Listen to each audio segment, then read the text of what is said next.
Muito boa noite, boa tarde, bom dia, boa madrugada. Estamos iniciando mais um podcast Pode Sublimar. Aqui, de fato, a gente pode sublimar, não é mesmo, Humberto? Com certeza, Honório.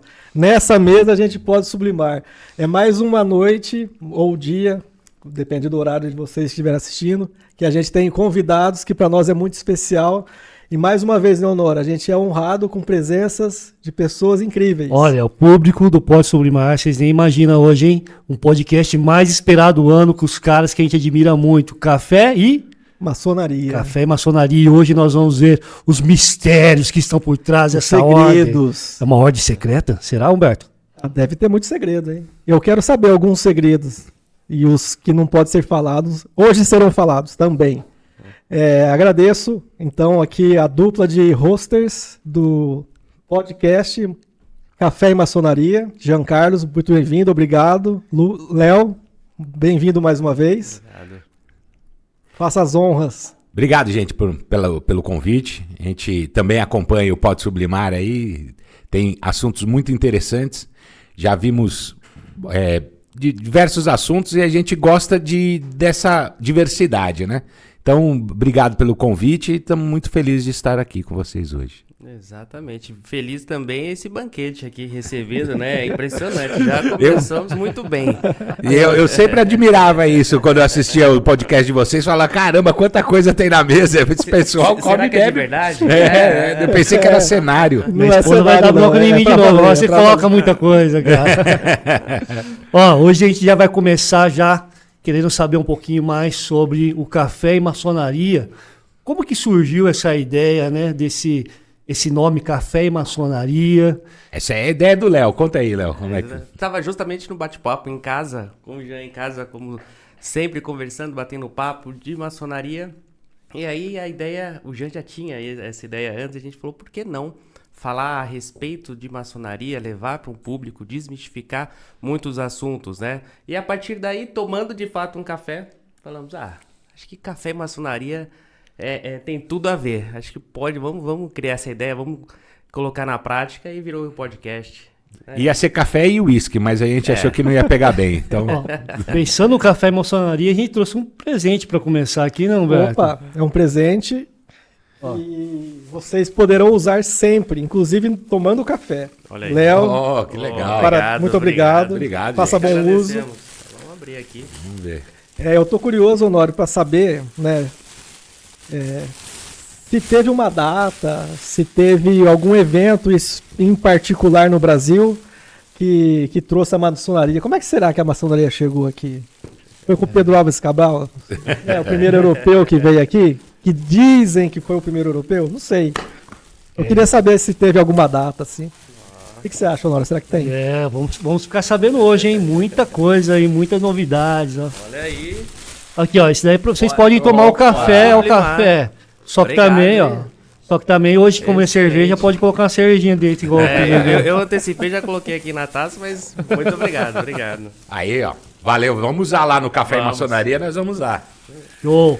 Vamos começar com algumas perguntas polêmicas, Humberto? O que você acha? Deixa eles me responder essa que para mim é bastante curiosa. Eu sempre tive essa vontade. Existe a maçonaria há quanto tempo? No Brasil tem uma data? Quem que trouxe? Vamos lá.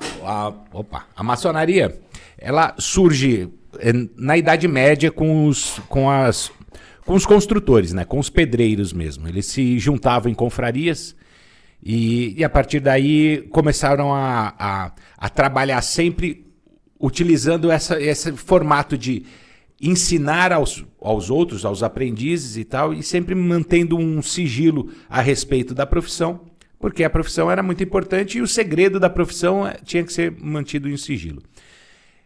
Eles, na Idade Média, eles não ensinavam só a profissão. Não tinha escola para tudo, né? Não era como é hoje e tal. Então, eles, além de ensinarem a profissão para os aprendizes, eles também ensinavam matérias da língua, de como falar, de matemática, as ciências, né? Que na época tinham outros nomes, né? Mas as ciências, né? Ensinavam retórica, ensinavam lógica e ensinavam também preceitos religiosos, porque naquela época, na Europa medieval, todo mundo era cristão, né? Católico, né? Na época medieval.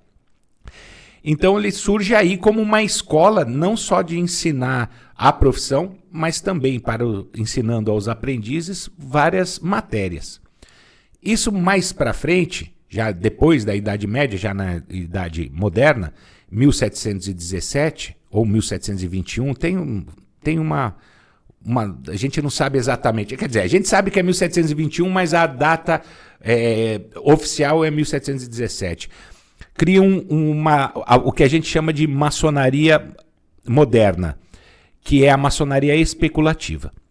Então, algumas lojas que seriam dessas antigas lojas de pedreiro, chamava loja porque é lodge, que é de alojamento, né? Então, essas antigas reuniões de pedreiros, eles começam a iniciar pessoas que não são da profissão, pedreiros, né? Passa então da maçonaria especulativa, da maçonaria operativa, que era dos pedreiros, para a maçonaria especulativa, que trabalha com a cabeça, né? Só sem utilizar a mão de obra do pedreiro, né? Em 1717 surge a primeira grande loja, que é o que a gente vai chamar hoje de maçonaria moderna. É assim que ela começa. E no Brasil ela vai chegar no finalzinho do século XVIII, né? Início do século XIX. A gente começa a ter relatos de lojas maçônicas no Brasil em 1801, 1799, 1800, 1801, já começa a aparecer alguns registros sobre isso, mas ainda muito sem nenhuma força, né? Não está me fugindo a palavra, assim. Mas ela muito levinho a gente descobre essa maçonaria. E aí, a partir de 1822, quando o Brasil está no processo da independência, é que começa realmente a maçonaria a crescer, formar mais lojas e atuar bastante politicamente na história do Brasil, principalmente na independência. É assim que ela chega. Legal. A maçonaria, eu vi que tem alguns símbolos, né? Você trouxe ali a questão dos pedreiros. Muitas vezes as pessoas olham esse símbolo e já pensam assim, nossa, esse símbolo, o que isso quer dizer, a maçonaria e tal. Queria que vocês falassem um pouquinho sobre esses símbolos, né? Porque você vê lá aquele símbolo do compasso, esquadro, né? E você trazendo isso, Jean, tem tudo a ver com os pedreiros, né? Na maçonaria a gente tem muita simbologia, né? Em tudo, enfim, o esquadro, o compasso, é uma simbologia que representa ali a parte esotérica, que podemos falar assim, né, Jean? Complementa.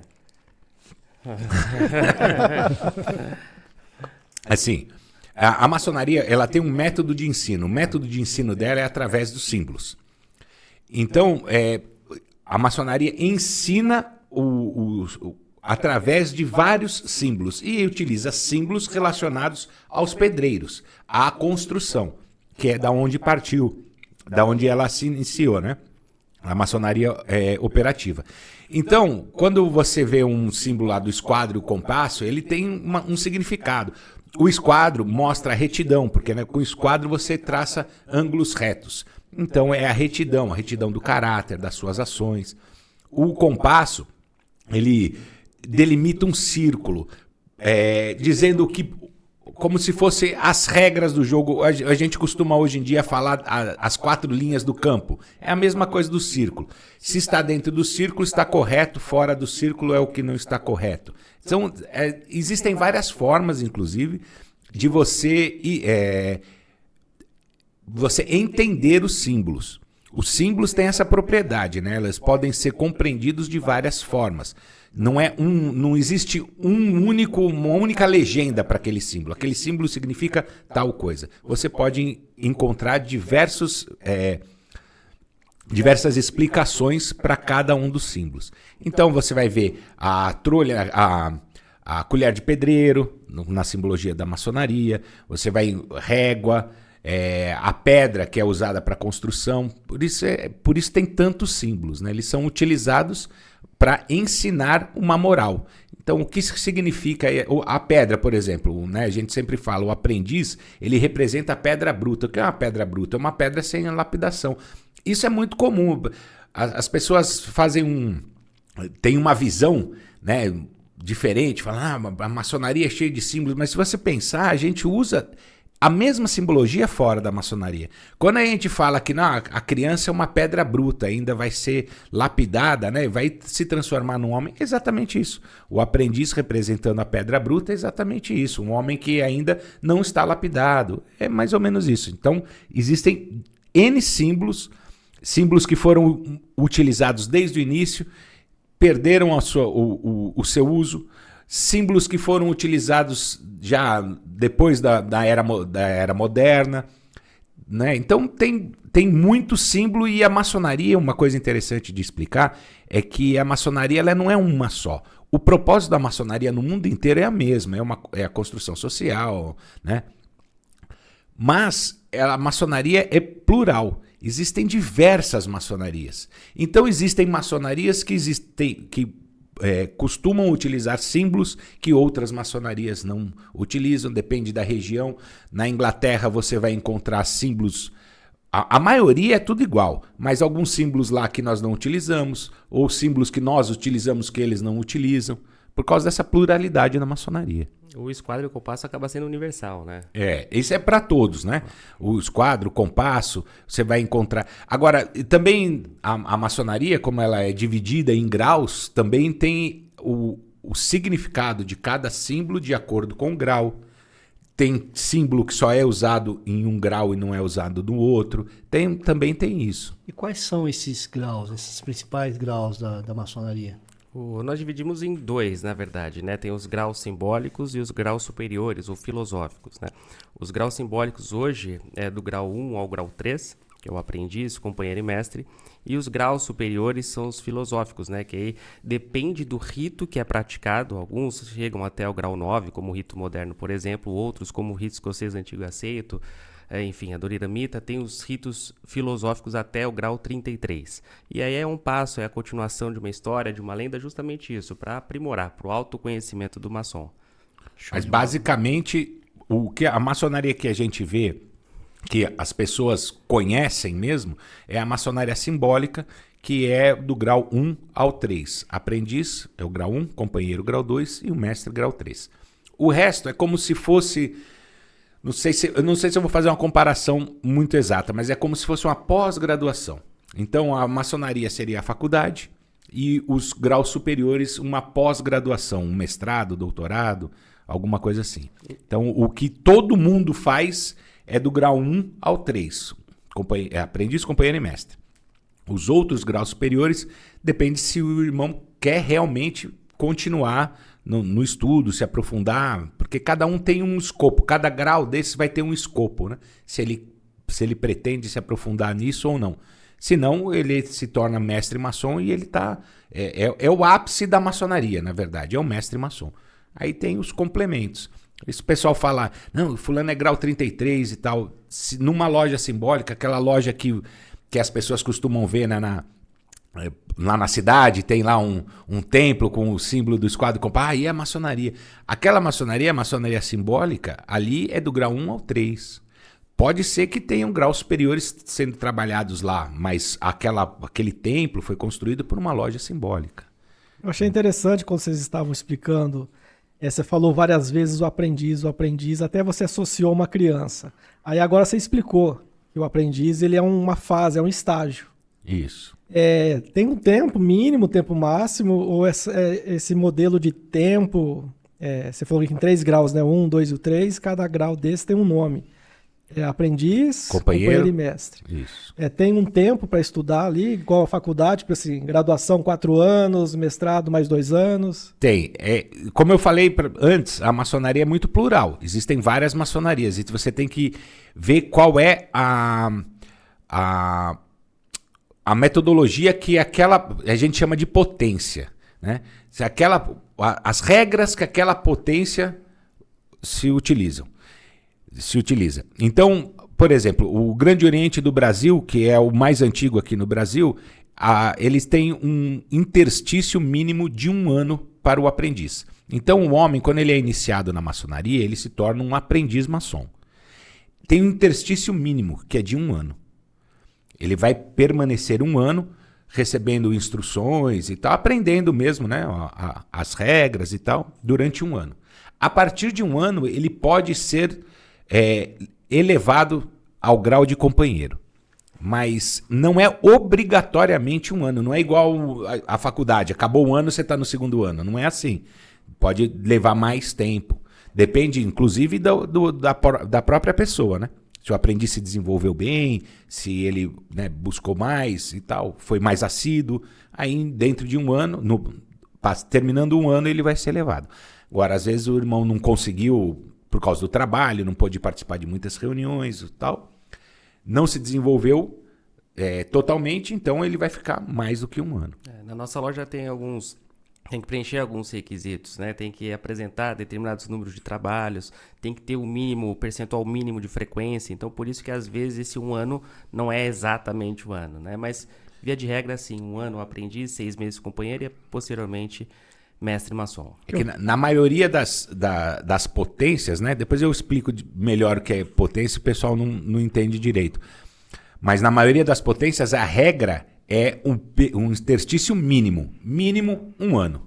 Não tem máximo para ele permanecer no grau de aprendiz, mas é no mínimo 1 ano. Vocês devem, né, muitos dos seus seguidores devem chamar vocês e falar assim, ó, como que eu faço para me tornar um maçom, né?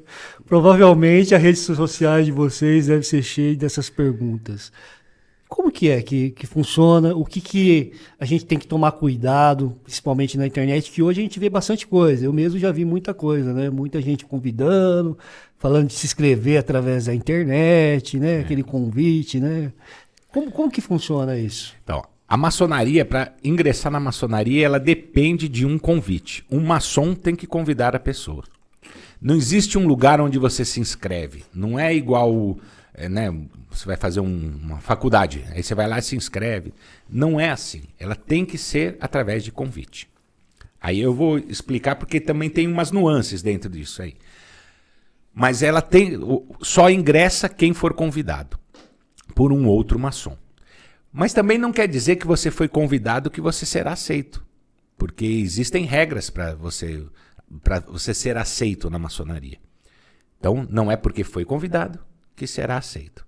Mas, para ser aceito, independente de onde for, tem que ser através de um convite. Só que o convite é feito de alguém que você conheça. Não é um convite que você recebeu por e-mail, de uma pessoa que você nunca viu, um telefonema. Não vai acontecer assim. E esse é o perigo que as pessoas têm que se preocupar. Porque, realmente, no nosso canal vem muita pergunta, né? Eu quero me tornar maçom, como é que eu faço e tal. O que eu explico sempre? Eu falo assim, você tem que procurar um maçom que você conheça. Explicar para ele que você tem vontade e ele vai saber o que fazer, vai saber te convidar. Ou às vezes ele também não convida porque ele vê a pessoa e entende que aquela pessoa não tem o perfil. Ah, mas tem que ter perfil? Sim, infelizmente tem que ter um perfil para você ser aceito. E um perfil para ser convidado. Mas, de qualquer forma, eu sempre falo isso. Você precisa procurar alguém que é maçom, que você conheça e te convidar. E aí, então, como a maçonaria ela é discreta, não se expõe, tem pouca coisa a respeito da maçonaria, verdadeira, né? Coisa verdadeira da maçonaria na internet, começa a dar espaço para aqueles que vão se beneficiar ilicitamente do bom nome da maçonaria. Então, pessoas... eu vou chamar de golpista sem apontar ninguém, mas acontece, né? Sem falar fulano de tal, não é isso que eu... Tem muita gente que se passa por maçom e não é maçom. Exato. Isso. E aí ele pega e manda um e-mail, manda uma mensagem lá na rede social, quer se tornar maçom? A pessoa, eu quero. Então, deposita X mil aqui na minha conta que eu vou te apresentar numa loja. Você entendeu? Começa. E tem vários formatos, né? Levam o cara para um jantar, fala que é um jantar de empresários. Normalmente, essa maçonaria que é enganosa, que é mentirosa, ela vai oferecer para o cara ter sucesso. É isso que vai. Você vai ter sucesso nos negócios. Né? Você vai estar envolvido com pessoas que dominam o mercado. sabe? Então isso ludibria as pessoas e as pessoas vão atrás dessa maçonaria, que é uma mentira, é uma farsa, é um golpe. Eu já caí já num golpe há 15 anos atrás, quando eu trabalhava. Chegou por e-mail um convite, tinha o escritório, falou assim, olha, publique na revista maçônica com visualização nacional, vai ter o retorno, enfim, acabamos caindo, nem sei se eu comentei isso com você já. Não sabia. Pois é, pagamos lá caro para ter uma publicação dentro de uma revista, enfim, retorno nenhum, ninguém ligou nem nada. E um segundo caso, no escritório atual, o colega que trabalha comigo, ele recebeu por e-mail. Olha, identificamos que você tem um perfil para o ingresso da ordem, para o ingresso da maçonaria, caso encaminhe para preencha o formulário. E na hora, aí sim, já era maçom, ele me perguntou, Léo, isso aqui acontece mesmo? É dessa forma? Eu falei, Marcelino, inclusive se estiver ouvindo, um abraço para você, Marcelino. Eu falei assim, olha, foge dessa, se quiser, você já sabe o direcionamento, vem e tal. Mas quer dizer, acontece, e acontece com frequência. E eu acho que aconteceu isso é uma coisa, por isso que a gente entrou nesse ramo aí dos podcasts. Como eu disse, a maçonaria, ela, por ser muito fechada, não querer se expor, e eu concordo que não tem que se expor mesmo, mas ela acabou dando espaço na internet para aquele que vai ocupar o espaço. Ele vê que tem uma entrada ali, ele vai ocupar aquele espaço. Então a pessoa que vai ser ludibriada, ela na verdade, hoje até que tem bastante, mas até pouco tempo atrás, ela não tinha como confirmar aquelas informações, porque não tinha ninguém falando a verdade, só tinha enganador. Então, os caras que estavam enganando, eles estavam dominando a internet, no termo maçonaria, esses enganadores estavam dominando, porque não tinha, a maçonaria séria não estava lá para explicar. E esse é um dos motivos da gente ter entrado nessa onda de podcasts, né? Antes de nós já tem outros irmãos que são muito bons, que falam a verdade, mas cada dia que passa está aumentando essa linha séria de maçonaria na internet. Porque antes só tinha o enganador. E aí a pessoa acabava caindo num conto por não ter como se precaver, né? Então é por isso que o Café e Maçonaria entrou, exatamente para tentar desmistificar esse tipo de coisa, para que as pessoas não sejam enganadas. A gente não convida ninguém para ser maçom, porque o pessoal que acompanha o canal, que não é maçom, eles mandam mensagem, né? Me convida, me chama, né? Não posso fazer isso, eu não te conheço. Eu preciso conhecer você. Não, mas eu sou fulano, não é só isso. Eu preciso conhecer você, sua família, a sua história. Eu tenho que ter um envolvimento. É assim que a gente convida. Então não dá para convidar pela internet, não dá para fazer isso. Mas existe o que acontece. Tinha falado das potências. As potências maçônicas identificaram esses golpes. E o que eles fizeram, que eu acho muito válido, para evitar esse tipo de coisa. Por exemplo, o Grande Oriente do Brasil e, se não me engano, a Confederação Maçônica Simbólica do Brasil, no site deles, existe um lugar para você demonstrar o interesse. Quero ser maçom. É como se fosse preencher uma ficha. Isso não quer dizer que você vai ingressar na maçonaria. Mas você está demonstrando interesse e você vai colocar o seu endereço. As lojas maçônicas têm acesso àquela lista e falam, olha, tem uma pessoa que mora perto aqui da nossa loja que tem interesse em se tornar maçom. E aí vai ter algumas informações a respeito da pessoa, né? Vai ter lá a profissão, a idade, se é casado, se é solteiro, que também não tem problema ser casado ou solteiro, mas tem algumas informações. E aí a loja maçônica, essa pessoa, esse homem aqui tem tantos anos, mora perto, trabalha com tal coisa. Vamos começar uma pesquisa com ele. E aí vão entrar em contato com esse homem que declarou que quer entrar na maçonaria. Vão conversar com ele, provavelmente vão se encontrar, né? Mais de um irmão, mais de um maçom lá da loja vai encontrar com ele e tal. E se eles entenderem que a pessoa tem o perfil, eles vão fazer o convite. É por isso que eu falei, não dá para entrar na maçonaria sem o convite. Mesmo que você preencha aquela fichinha, não quer dizer que você vai entrar na maçonaria. Vai ter que ter um convite. Então aquela loja vai te convidar. Então, ó, formalmente, tem um documento, né, do convite para a maçonaria. E aí, a partir daí, é como segue o trâmite normal. Você vai passar por como é que é? Nós fazemos sindicância. Isso, né? sindicância, me fugiu o nome. Você vai passar por uma sindicância tem várias etapas. E se você for aprovado, porque, como eu disse, não é porque você foi convidado que você vai entrar. Você tem que ser aprovado. Depois de aprovado, aí sim você será iniciado. É assim que entra a maçonaria, não tem outro jeito. Olha só, você falou um termo que eu achei interessante, a maçonaria discreta. E hoje em dia, né, a gente vê muita gente falando, a maçonaria é uma ordem secreta, né? Acontece coisas lá que ninguém pode saber. Gostaria que vocês falassem um pouco sobre isso, né? Qual que é essa diferença agora, né? A maçonaria está sendo, que nem vocês mesmos, através do canal, tem nos ensinado um pouco sobre a maçonaria. Mas a maçonaria, de fato, é discreta ou era secreta? Então, Honório, a maçonaria ser chamada de secreta foi por causa de uma lei, aqui no Brasil, né? Foi por causa de uma lei de Dom João VI que proibiu as sociedades secretas.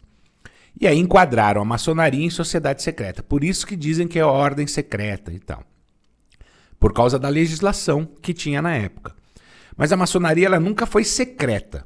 Ela tem segredos desde sempre, desde a sua criação até hoje. Como eu tinha falado, lá no Templo dos Pedreiros, eles tinham segredo, o segredo da construção. É um segredo profissional. Então já tinha segredos, mas eles não era secreto. Eles sabiam onde existiam as lojas maçônicas, as lojas dos pedreiros. E assim como depois ela foi criada, a maçonaria, as lojas têm... O poder público tem o conhecimento que aquela loja existe, aonde se reúne, né? Então é divulgado e a existência dela é divulgada. Então ela nunca foi secreta. Foi aonde foi perseguida. Se em um país ela era proibida, aí ela trabalhava de forma secreta. Ninguém sabia onde estava, quem era. Mas ela nunca foi secreta aonde ela foi permitida. Mas ela possui segredos. Por isso que a gente diz que é uma ordem discreta. Porque não é para ficar fazendo alarde da maçonaria. A maçonaria não é para isso. É igual a filantropia, por exemplo. A filantropia é uma coisa que se você fizer alarde de ela perde sentido, né? Na verdade, você está querendo louros para você e não ajudar o próximo. A maçonaria mais ou menos tem o mesmo sentido. Ela é discreta porque não é para você ficar alardeando que você está na maçonaria ou onde é a maçonaria, nem nada disso. Por isso ela é discreta. Agora, os segredos, ela possui segredos que não podem ser revelados, inclusive por a legislação, que todo maçom ele está incluído numa legislação dentro da sua potência, dentro da sua loja. Ele segue um regimento, segue uma constituição. Então, ali está dizendo que você não pode revelar alguns segredos. E existem esses segredos. Agora, o que são esses segredos? São só formas de reconhecer. O que é forma de um maçom reconhecer o outro, isso é segredo.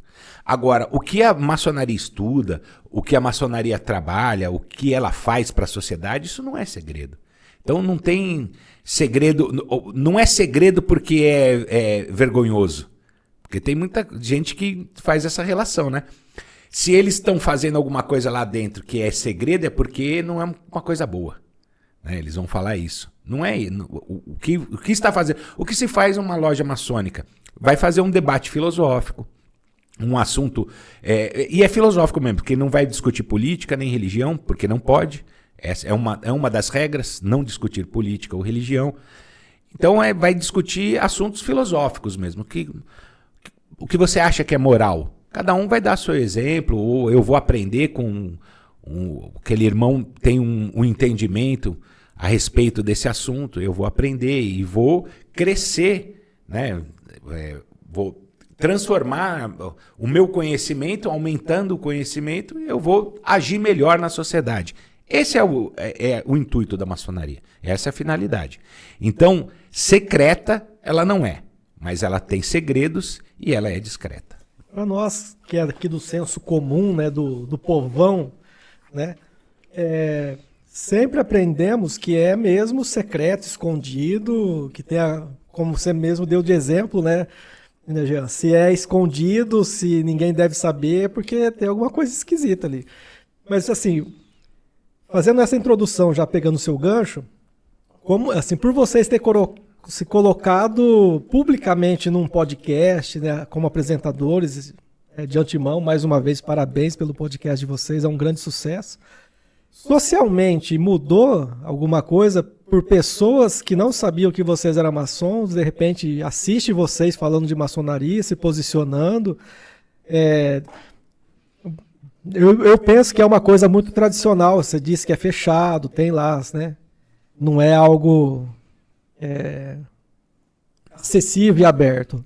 Inclusive dentro do próprio seio, vocês se chamam de irmãos, né? Você falou irmão. Então entre vocês, houve alguma... o que vocês estão pensando? Onde vocês querem chegar com isso? Teve algum mal-estar entre pessoas como eu e o Honório que não entendem do assunto, ou entre vocês lá dentro da loja também deu algum problema? Assim, tá falando demais, né? Se é que teve algum problema.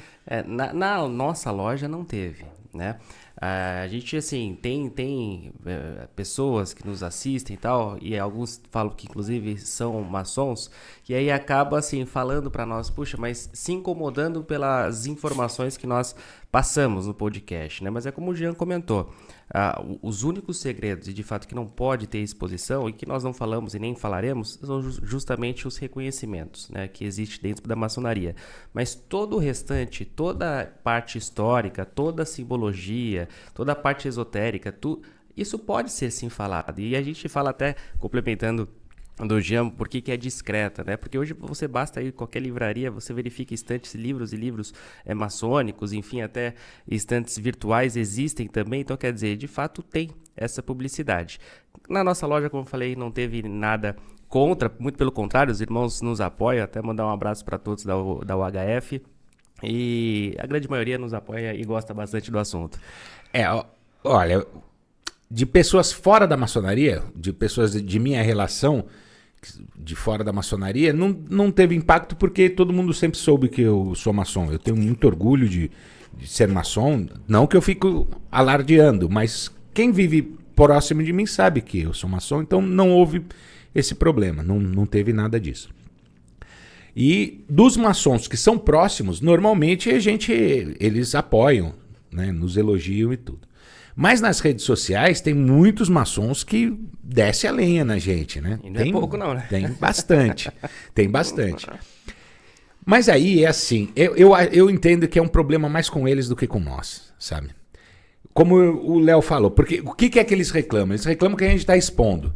Então a gente explica, por exemplo, eu estou explicando aqui para vocês, para pessoas leigas, como faz para ingressar na ordem. E aí ele não tem que ficar falando isso na internet. Mas por que não tem que ficar? Qual é o problema? Não, porque a maçonaria é discreta. Sim, ela é discreta, mas qual é o problema de você informar? Informação não é problema. Eles falam, mas vocês falaram sobre tal coisa e isso é do que... Por exemplo, ele estava falando dos símbolos. O que significa o esquadro, como eu expliquei. Mas quem disse que isso é da maçonaria?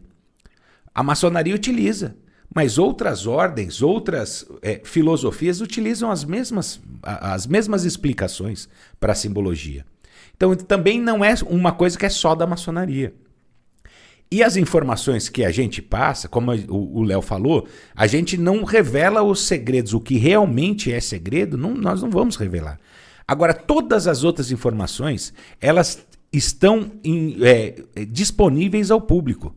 Porque o maçom, ele entra numa livraria, sei lá, uma livraria qualquer, e aí tem lá a parte religião, tem outra história, filosofia, e alguma delas, alguma prateleira vai ter um livro de maçonaria. E aí ele pega e compra aquele livro. Assim como ele, maçom, comprou aquele livro, uma pessoa que não é maçom também poderia comprar. Então a informação está lá para todo mundo. Então, ele esquece de que tudo que ele aprendeu, que ele leu em livro, aquele livro não é vendido só para maçom, é para qualquer pessoa. Então, se fosse segredo, ele não estava escrito num livro.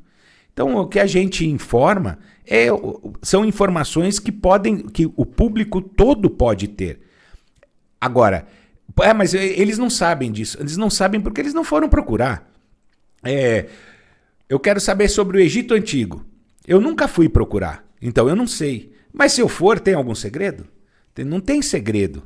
Você entendeu? Eu vou conseguir obter aquele conhecimento. Eu quero saber sobre, sei lá, planta, sobre as plantas medicinais. Eu não sei nada porque eu nunca fui procurar, mas aquilo não é um segredo. Tá nas estantes das livrarias, tem aquela informação, né? Então a maçonaria é a mesma coisa. As pessoas não sabem porque elas não foram procurar, mas a informação está lá. E aí quando eu acho que os maçons, eles têm uma dificuldade de entender isso. Porque eles acham, inclusive, e aí entra no campo de vocês, eu acho que vocês saberiam explicar isso melhor, eles acham que ter um segredo lhes dá poder, sabe? Assim, não é um poder, né? Na cabeça deles. Eu participo de uma coisa que é um segredo. E se é segredo, as pessoas têm, vamos colocar entre aspas, inveja de mim que eu sei uma coisa que eles não sabem. Então eu sou poderoso. Porque as pessoas me invejam, sabe? Eu não sei como explicar isso. Talvez a psicanálise poderia explicar melhor isso. Mas eu acho que como eu disse, o problema é mais com eles do que conosco. Quando eles falam, quando eles reclamam do que a gente está fazendo, o problema é mais com eles do que conosco. A gente fez uma postagem a respeito das histórias, da história dos ritos maçônicos praticados no Brasil. E os caras falando que eu estou expondo a história do rito. Que poderia ter de segredo nisso? É a história. Quem que trouxe para o Brasil? Qual seria o segredo? E eles estão insistindo que é um segredo que estamos revelando. Na verdade, tá tudo lá na internet, né? Só o cara ir no Google, digitar, ele acha. E o problema também é que assim, tem muito maçom que não se interessa em alguma parte do conhecimento, ele não sabe aquilo. Como ele não sabe e eu estou falando para todo mundo, e como ele está falando para todo mundo uma coisa que nem eu sei. Então ele acha que eu estou fazendo errado. Entendeu? Porque aquilo primeiro eu tinha que saber. Alguma coisa assim. Freud ele vai falar o seguinte, né? Quando Pedro fala sobre Paulo, a gente sabe mais de Pedro do que de Paulo. Isso. Então a pessoa, quando ela fala isso, é porque ela está trazendo algo que é realmente dela, né? Então muitas vezes quando o cara fala assim, olha, eu quero me sentir querido, amado, é sempre a falta, né? Aquela criança que não era vista pelos pais e por aí vai. Eu imagino que seja, eu não sei explicar, mas eu imagino que exatamente é isso mesmo, sabe? Porque não tem porquê. Você me despertou uma curiosidade. Você falou do rito. Tem mais de um rito que é feito no Brasil e aproveitando essa deixa, no Instagram do canal de vocês tem um vídeo que vocês fizeram em outros países. Se eu não me engano, na Inglaterra. É diferente o que eles fazem de maçonaria lá com a maçonaria brasileira? Existem vários ritos, né? Aqui no Brasil, por exemplo, me ajuda a lembrar todos. Temos o rito escocês antigo aceito, temos o rito adoniramita, temos o rito moderno, temos o rito escocês retificado, temos Schroeder, rito York, emulação, o York americano. Cada um com suas peculiaridades, né? E agora, claro, as últimas gravações que foram feitas, o Jean esteve na Europa, fez aquela belíssima viagem e mostrou pra nós tudo e mais um pouco, né? Ficou cenário de novela, ficou né? fantástico. Ficou fantástico. Legal. Parabéns. A respeito dos ritos é o seguinte, a maçonaria, como eu falei, ela é plural, ela tem várias formas de se praticar a maçonaria. Então, o rito é como se fosse a roupa que aquela maçonaria utiliza para a sua sessão, para a sua liturgia. Isso que é um rito. Eu não gosto de fazer comparações com religiões, mas infelizmente é o mais próximo, né? A religião cristã, por exemplo, dentro da religião católica, existem diversos ritos, né? Porque tem a católica romana, tem a do Oriente. Então existem vários ritos. Todo mundo buscando a mesma coisa. O fim é o mesmo, mas faz de forma diferente. É uma roupagem mesmo que dá forma à cerimônia. Então, esses são os ritos. Os ritos, inclusive, têm formas diferentes de passar um ensinamento. Um rito faz de um jeito, outro rito faz de outro. Mas tudo é maçonaria. E existem diversos, né? Como o irmão falou, existem diversos. Esses que a gente falou são das potências reconhecidas, e tem mais ainda, mas são das potências reconhecidas, mas existem outras potências que praticam ainda mais ritos. Uma vez eu fiz uma pesquisa, os historiadores costumam dizer dizem, na maioria dos historiadores, que já houve mais de 200 ritos maçônicos que foram praticados. E atualmente no mundo, mais de 50 ritos maçônicos diferentes são praticados. Então, mas o rito é exatamente isso. São formas diferentes de cumprir a cerimônia e formas diferentes de passar o ensinamento. Isso são os ritos. E aí o irmão perguntou a respeito lá da Inglaterra, por exemplo, se é diferente. É diferente. A maçonaria é diferente de país para país e às vezes de cidade para cidade. E às vezes dentro de uma mesma cidade vai ter duas maçonarias diferentes. Não só pelos ritos, mas pela legislação, pela potência que ela segue. Então é diferente sim. Eu estive na Europa, fui em vários lugares relacionados à maçonaria. Eu estava fazendo era uma viagem de férias, mas eu aproveitei, fui em vários lugares relacionados à maçonaria. E eu percebi muita diferença mesmo, não assim, participar de uma sessão maçônica, eu só participei na Inglaterra. Mas eu pude notar muita diferença da maçonaria na Espanha, em Portugal, na França, uma diferente da outra, todas diferentes da nossa. Na Espanha e Portugal, a maçonaria, ela, assim como aqui, ela é discreta e não secreta, mas lá os realmente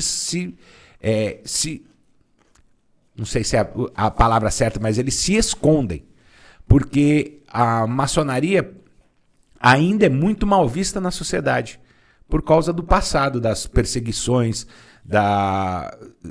as perseguições que os governos totalitários, tanto de Portugal quanto da Espanha, perseguiram muito a maçonaria durante muitos anos, né? O regime de Franco e o regime de Salazar duraram muitos anos e todo esse tempo eles perseguiram a maçonaria. E eles faziam uma campanha contra a maçonaria, uma campanha difamatória. Então a maçonaria na Espanha e em Portugal ela é diferente, ela é mais retraída. Já na Inglaterra e na França, não. Ela é super aliada ao Estado. Aliado ao Estado, quero dizer assim, para fazer ações de filantropia, por exemplo, eles estão sempre mostrando, fazendo, trabalhando. Tem institutos que aqui no Brasil também tem, que são mantidos pela maçonaria, tanto na Inglaterra quanto na França. Então ele é bem aberto, assim, né? Todo mundo conhece, todo mundo sabe. Então, você vê, é uma diferença que a gente nota, isso sem participar de uma sessão. A gente já nota isso de fora. Então, a maçonaria é bem diferente mesmo. Falando nessa questão de perseguição, vou pegar o gancho aqui, né? Sobre mitos e verdades sobre a maçonaria. Bom, falam que os maçons adoram Baphomet, acho que é isso mesmo. E maçons, né? Coisa daquele cara chifrudo. E por aí vai. O que de fato é mito e verdade sobre a maçonaria? Olha, a primeira coisa que as pessoas têm que entender é que a maçonaria não é uma religião. Nunca pretendeu ser religião. Ela não trabalha com temas escatológicos de fim do mundo, salvação, salvação da alma, nada disso que é o normal das religiões. A maçonaria não tem nada disso. Então não é uma religião. A respeito de adorar o bode, esse tipo de coisa, isso não existe. Isso foi uma campanha difamatória que foi criada há muitos anos atrás, lá no século XIX, por um cara que ele queria vender livro. E vendeu. Pra caramba. Na verdade, dizem que esse cara chamava Taxil. Dizem que ele foi contratado pela Igreja Católica para produzir essas mentiras. Né? Mas não sei dizer se exatamente houve esse contrato. Mas ele falou muito mal e inventou muita coisa absurda da maçonaria exatamente para causar o escárnio da sociedade, a sociedade detestar a maçonaria. Era exatamente para isso. Então, os maiores absurdos ele falou, de pacto com o capeta, esse tipo de coisa. Ele falou tudo isso. Tudo mentira. E, inclusive, no final, ele admite que ele inventou tudo isso. E porque eu não sei exatamente quais foram os motivos, mas ele começa a fazer a mesma coisa com a Igreja Católica. Ele começa a difamar a Igreja Católica falando que o bispo faz tal coisa, o padre faz tal coisa. As mesmas coisas que ele fez com a maçonaria, ele fez depois com a Igreja Católica. Mas no final ele admite que era tudo mentira. Ele nunca participou da maçonaria e inventou um monte de coisa. E o que o irmão falou, o que você falou do Baphomet, é o seguinte, também lá no século XVIII tinha um cara que era um magista, um alquimista, um místico, né, esotérico. Ele escreveu um livro e nesse livro ele faz um desenho de um ser que tem o corpo de humano, a cabeça de bode, mas tem um significado, é um símbolo. Aquela imagem é um símbolo. Você precisa ler o livro para entender o símbolo e não é nada de ruim, de mal. O símbolo não é um símbolo mau. Né? São coisas boas, mas realmente a imagem é meio, para os nossos sentidos, a imagem é horrorosa. E aquela imagem chama Baphomet. Acontece que o cara que escreveu isso era o Eliphas Levi. Ele foi maçom. E aí as pessoas começam a juntar que o Eliphas Levi, o maçom, ele mostrou para o público o ser que a maçonaria adora, né, e que seria o Baphomet. Mas não tem nada disso. Não tem nada a ver Baphomet com a maçonaria. Isso é uma coisa lá do Eliphas Levi, coisa de magia, ocultismo, que ele escreveu. Não tem nada a ver com a maçonaria. Isso tem muito a ver com aquilo que você trouxe, né? Que a maçonaria não tem religião.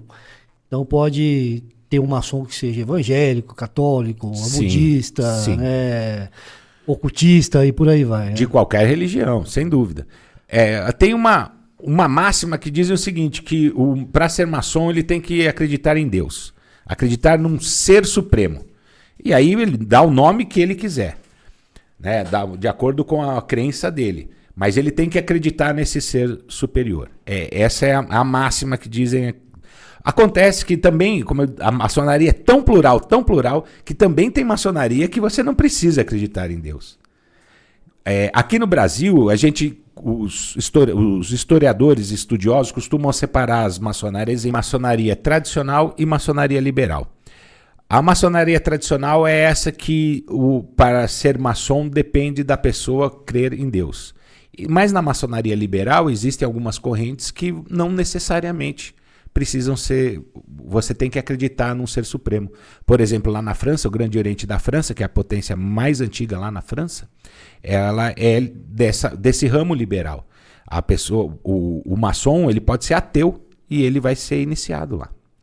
Então, por isso que também não é exato dizer que só entra na maçonaria se você acreditar em Deus ou no ente supremo. Então, existe uma corrente da maçonaria que não é necessário, que não é obrigatório isso. E muitas pessoas defendem tanto uma quanto outra, né? Aí vai de cada pessoa. Então, você precisar acreditar em um ser supremo é nessa maçonaria tradicional. Mas você, sendo dessa maçonaria tradicional, não existe uma religião única. Você não tem que ser, tem que ser católico, ou tem que ser evangélico. Ou qualquer religião você pode ingressar. E você vai conviver bem. Eu acredito que um dos lugares onde as pessoas, na questão religiosa, mais convivam bem é na maçonaria. Porque realmente isso não faz diferença. A religião do Léo, lá na minha loja, a religião do Léo e a minha religião não faz diferença para a nossa relação. Isso não entra no debate, entendeu? Então, eu acho que a maçonaria ensina muito bem isso para os seus membros. Que as religiões são de cunho pessoal, cada um professa a sua. A maçonaria não é lugar, não é palanque para você professar religião também, mas que qualquer religião é bem vista, é benquista e tá todo mundo, os maçons se entendem, mesmo cada um em uma religião. Mesmo porque um dos princípios da maçonaria é justamente a tolerância, né? Então isso é aplicado desde sempre, desde o dia aprendiz, é aplicado dessa forma, é ensinado. Então assim, tem que ter tolerância. Então ali de fato onde é um ambiente que pode se conviver harmoniosamente com todas as religiões, seja elas qual for. Eu ainda sou da opinião, e na nossa potência, o Grande Oriente do Brasil, tem-se a necessidade de acreditar no ente superior. Eu ainda, assim, tenho essa visão, que existe o ente supremo, existe o Deus, o que nós chamamos de grande arquiteto do universo, e tem essa existência. Eu acho ainda muito difícil, particularmente dentro da maçonaria liberal, essa ideia de que não necessariamente exista. Eu sou um pouco contrário a esta visão. Essa é uma coisa interessante que eu queria falar também, pegando o gancho do Léo.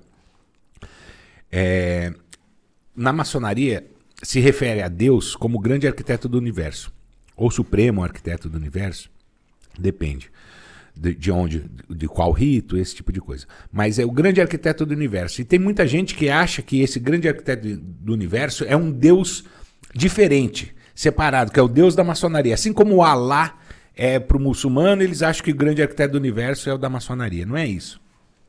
Grande arquiteto do universo é um termo utilizado para se referir ao Criador, a Deus, sem nomeá-lo, para exatamente não haver o conflito.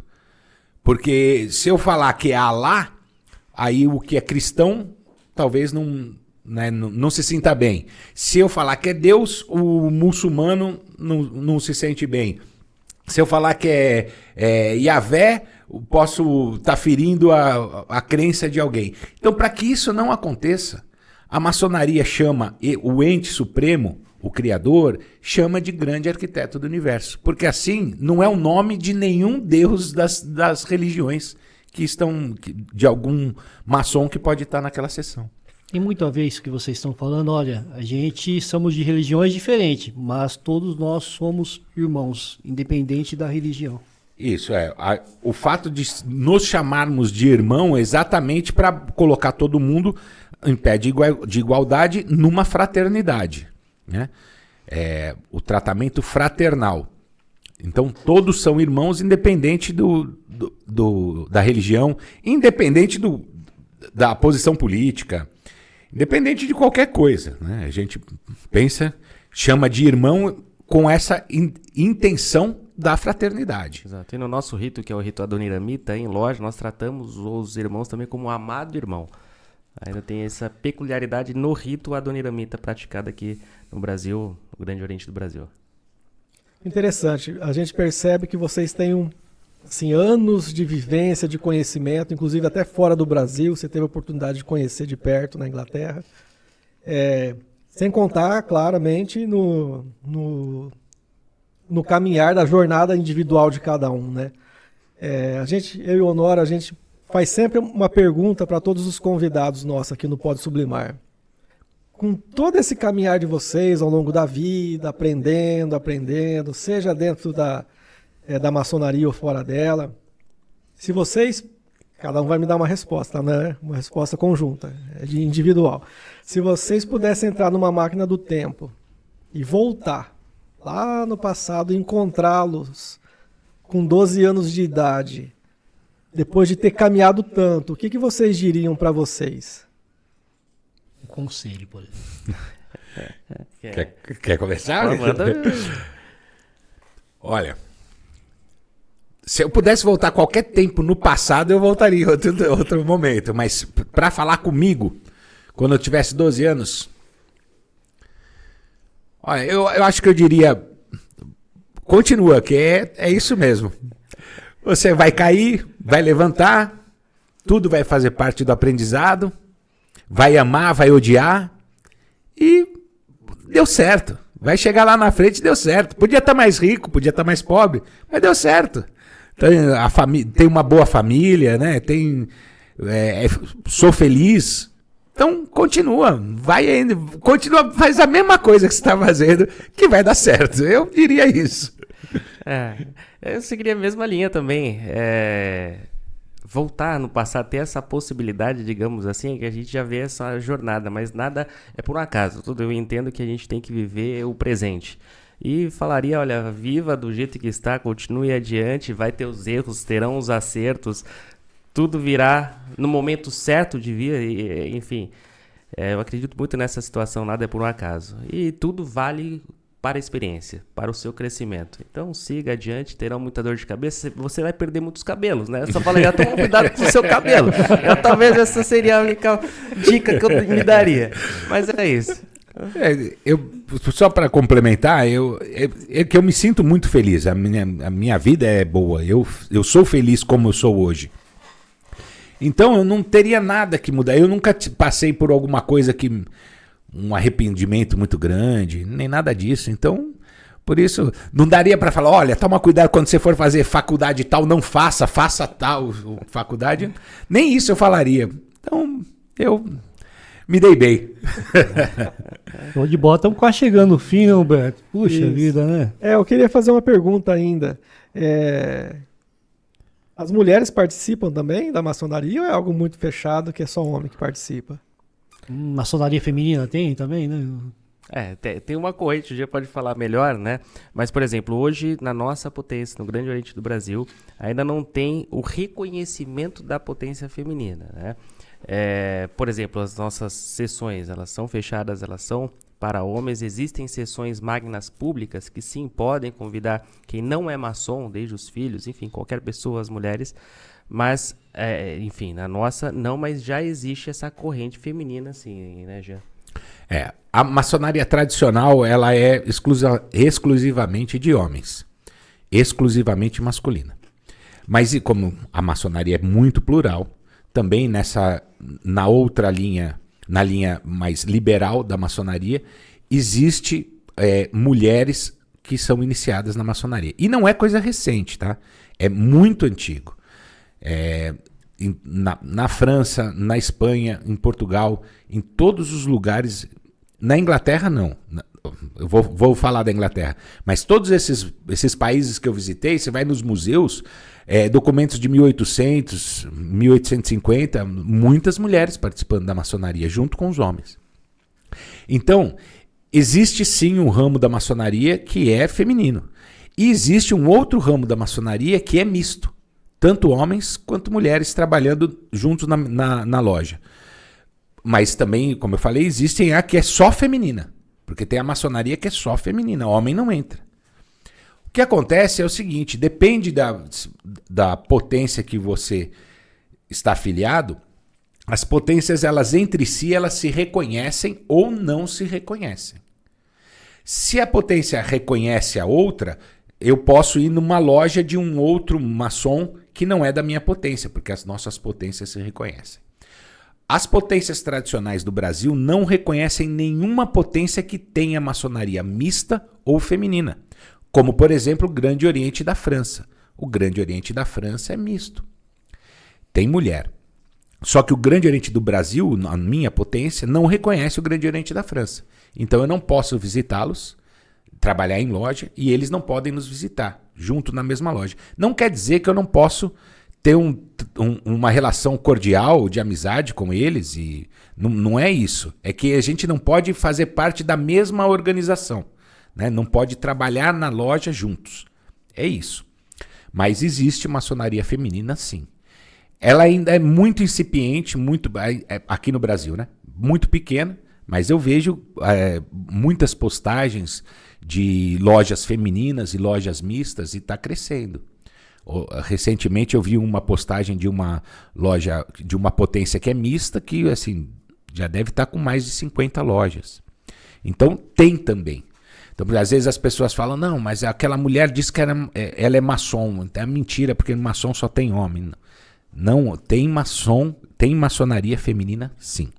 Agora o que eu falei da Inglaterra. Na Inglaterra, a potência, né, lá no Grande Oriente, Grande Loja Unida da Inglaterra, ela sempre foi masculina desde o começo, nunca mudou. Porém, existe maçonaria feminina lá na Inglaterra. Existe uma potência da maçonaria feminina lá na Inglaterra. E agora, a Grande Loja Unida da Inglaterra, agora não, alguns anos atrás, reconheceu essa potência feminina. Mas o que é reconhecer? Porque a gente fala aqui no Brasil, então vamos trabalhar juntos? Não. Reconhece que é uma entidade séria, reconhece que fazem um bom trabalho, podem inclusive fazer trabalhos assistenciais fora da maçonaria, juntos, a maçonaria masculina e a feminina.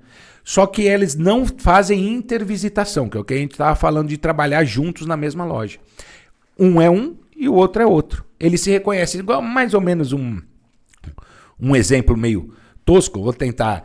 Existe a OAB, existe o Conselho de Medicina. Se você for formado em Direito, você vai ter a OAB, vai fazer parte da OAB. E quem é formado em Medicina vai fazer lá parte do Conselho de Medicina. Uma entidade reconhece a outra. Mas o médico pode trabalhar como advogado? Não pode. E o advogado pode trabalhar como médico? Não pode. Cada um separado do outro, mas as duas se reconhecendo. É mais ou menos isso. A maçonaria masculina, lá na Inglaterra, reconhece a maçonaria feminina. E a feminina reconhece a masculina. Mas não trabalham juntos. Reconhece como uma entidade. Mas, no frigir dos ovos, aqui no Brasil, majoritariamente a maçonaria não aceita mulheres. Porém, existe o ramo da maçonaria que tem mulher aqui no Brasil. A maçonaria, sem dúvida, seria muito mais organizada com a presença delas. Quem somos nós sem as nossas mulheres, né? Exatamente. Bacana. A gente agradece profundamente a disponibilidade de vocês, doar aí 1 hora para conversar conosco aqui no Pode Sublimar. E eu não tenho dúvida que para toda a nossa audiência, especialmente para mim e para o Honório, é muito senso comum, muito disse-me-disse, que você é criança, né? Ali é um pessoal estranho, os homens de preto, por causa da roupa, né? Eu não tenho dúvida que houve sim aqui alguma viradinha de chave, né? Isso aqui não é nem mito, isso aqui é baboseira mesmo, então esquece, deixa pra lá. Com certeza. Eu acho que foi maravilhoso, a gente agradece do nosso fundo do nosso coração, Leonora, por vocês terem vindo trazer um pouco de luz sobre esse tema. Eu não tenho dúvida que daria mais um segundo podcast para tirar todas as dúvidas aqui. Com Pelo menos certeza. na minha lista ali eu só fiz 3, tem mais 14 ainda que não deu tempo de fazer. Né, já estendo aqui um convite, quem sabe no segundo semestre, né? Se vocês não estiverem tão ocupados assim, né? A gente poderia fazer uma parte 2. Será Com ótimo. certeza. Ó, já siga o canal, né? Café e Maçonaria. Isso. E também segue o canal do Pode Sublimar. Pode Sublimar. Curta, compartilha esses vídeos aí. Somos muito gratos pela presença de vocês. A gente que agradece bastante aí por dar esse espaço para a gente poder falar para um público diferente, né? Porque apesar do nosso público a gente também querer quem não é maçom, porque a gente quer exatamente desmistificar, mas a gente falando com vocês nós vamos atingir um outro público, um público maior, e o conhecimento se espalha, né? Então um vai falar com o outro, vai falar com o outro, falar não tem nada disso, dessas mentiras que falam da maçonaria, que a nossa preocupação é essa. A gente tem medo disso se tornar uma coisa tão enraizada no povo, na sociedade, que acabe fazendo mal para que o maçom tenha que se esconder ou tenha que ter vergonha. É isso que a gente não quer, né? Então, obrigado por esse espaço e convido todo mundo aí, se puder, segue lá o nosso canal Café e Maçonaria no YouTube, Instagram, TikTok e Facebook. E toda semana a gente tem um vídeo e explica bastante. Temos vídeos de perguntas e respostas. O pessoal manda pergunta, a gente responde. Então, fica o convite aí para todos. Já fiz umas perguntinhas lá, muito bom. Exatamente. E, gente, vocês podem sublimar. Obrigado, gente. Fiquem com Deus.